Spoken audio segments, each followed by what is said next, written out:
امام اعظم ابو حنیفہ علیہ رحمہ فرماتے ہیں کوئی شخص کوئی کلمہ بولے اور اس میں 99 احتمال کفر کے ہوں اور ایک احتمال ایمان کا ہو، اور اس نے واضح نہ کیا ہو کہ میری مراد کیا ہے، تو صرف احتمال پایا جا رہا ہو، تو اس کے ایمان والے احتمال کو ترجیح دی جائے گی کہ ہو سکتا ہے اس کا مفہوم یہ ہو، اس کو ضرور کافر کر کے آپ نے مارنا ہے۔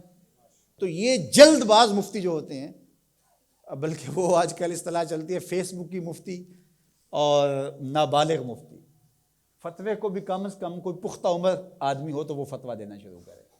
یہ اتنے جو ہے وہ جو فتویٰ دینا شروع کر دیتے ہیں، پھر ان کے فتوے کی مشین گن ایسے چلتی ہے کہ پھر کسی کو معافی نہیں کرتے۔ یہ بھی غلو ہے، یعنی صحیح فتوے کو بھی قبول نہ کرنا یہ بھی غلو ہے۔ اور دوسرا یہ ہے کہ بس تم فتویٰ دینے پہ تلو اور دیکھو نہ کہ وہ کیا کہہ رہا ہے اور ایک دم فتویٰ جڑ دو، تو یہ بھی غلو ہے۔ تو فتویٰ یہ شریعت اسلامیہ کا ضابطہ ہے، مفتی شریعت نے بٹھائے ہوئے ہیں۔ حضور کے زمانے میں اور حضور علیہ السلام کے بعد باقاعدہ صحابہ مسائل بیان کرتے تھے، فتویٰ دیا کرتے تھے، لیکن حضرت صدیق اکبر رضی اللہ تعالیٰ عنہ کا زمانہ آپ دیکھیے، آپ نے 7-8 لوگوں کے علاوہ کسی کو جو ہے وہ اجازت نہیں دی تھی کہ وہ فتویٰ دے۔ اور یہاں کوئی بندہ عرب سے آیا تو وہ جس سے بھی بات کرے نا تو وہ کوئی نہ کوئی مسئلہ بتا دیا جائے۔ ایک ان پڑھ سے بھی کوئی مسئلہ شریعت کا پوچھ لیں تو وہ بھی اس کے بارے میں کوئی نہ کوئی بتا دے گا۔ اور اسی طرح کوئی مرض ہو، وہ آج کل وہ کرونا وائرس چل رہا ہے نا، تو اس کے اتنے علاج آگے ہیں کہ ابھی تک جو دنیا کے ماہرین بیٹھے ہیں سر جوڑ کے، ان کو بھی نہیں پتہ جو علاج یہاں موجود ہیں۔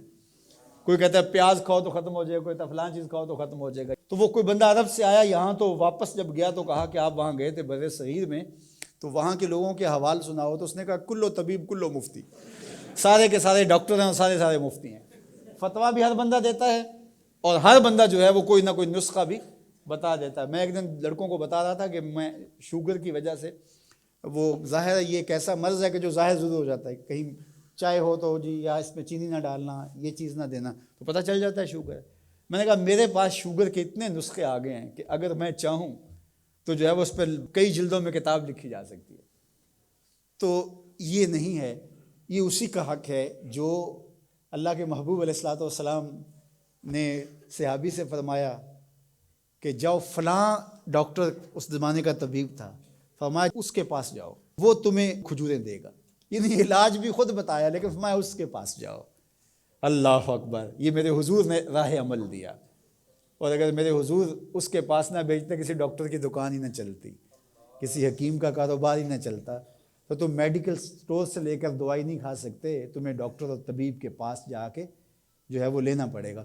تو یہ فتویٰ بازی اور فتویٰ یہ دو الگ الگ چیزیں ہیں۔ یعنی ایک طبقہ وہ ہے کہ جو اس غلو میں آ جاتا ہے کہ کسی کی زبان سے کوئی بات نکلی نہیں ہے، اس کا مفہوم بھی واضح نہیں ہوتا تو اس پہ فتویٰ دے دیتے ہیں۔ اور دوسرا طبقہ یہ ہے کہ وہ صحیح فتوے کو بھی رد کر دیتے ہیں، یعنی وہ کہتے ہیں چھوڑو جی یہ فتویٰ بازی ہے، وہ فتویٰ بازی کہہ کے شریعت کا کوئی پھر مسئلہ نہیں بتا سکتا، پھر مفتی ہوتا ہے کس لیے ہے؟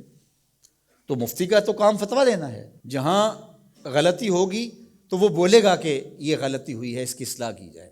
افراط و تفرید کے یہ دو راستے ہیں کہ کچھ لوگوں نے شریعت کو اتنا آسان لے لیا، اتنا سہل لے لیا کہ جو مرضی کرتے رہو، اور وہ کیا کہتے ہیں جی دین میں کوئی جبر نہیں ہے، اور آیت کیا پڑھتے ہیں لا اکراہ فی الدین، دین میں کوئی جبر نہیں، حالانکہ اس کا یہ مفہوم ہی نہیں ہے جو لوگ لے رہے ہیں۔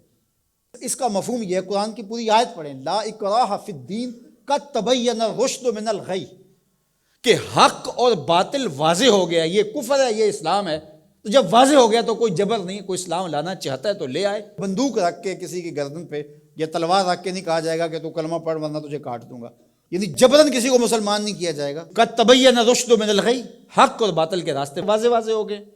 لیکن اس کا یہ مفہوم لوگوں نے لے لیا کہ دین میں کوئی جبر نہیں ہے، مطلب کیا کہ جو مرضی کرتا پھرے۔ میاں جب تم اسلام لے آئے ہو تو پھر اسلام کی پابندیاں تو تمہیں قبول کرنی پڑیں گی۔ تم کسی بھی ملک میں جاتے ہو تو اس کے قوانین کیا تم وہاں فالو نہیں کرتے ہو؟ اگر نہیں کرو گے تو چالان ہوگا یا نہیں ہوگا؟ جب آپ نہیں گئے تھے تو آپ پابند نہیں تھے، آپ کسی کالج میں، یونیورسٹی میں، کسی ادارے میں آپ داخلہ ہی نہیں لیتے تو آپ کو کوئی پوچھے گا ہی نہیں۔ جب داخلہ لے لیا تو پھر اگر لیٹ آئے تو پھر بھی سرنش ہوگی، وقت سے پہلے چلے گئے پھر بھی پکڑ ہوگی، اس لیے کہ اب تم داخل ہو۔ جب تم اسلام میں نہیں تھے تو لا اکراہ فی الدین، لیکن جب تم نے کلمہ محمد عربی کا پڑھ لیا ہے تو پھر تمہیں نماز بھی پڑھنی ہوگی، تمہیں روزے بھی رکھنے ہوں گے، اور تمہیں شریعت کے احکام کو اپنے اوپر نافذ کرنا ہوگا۔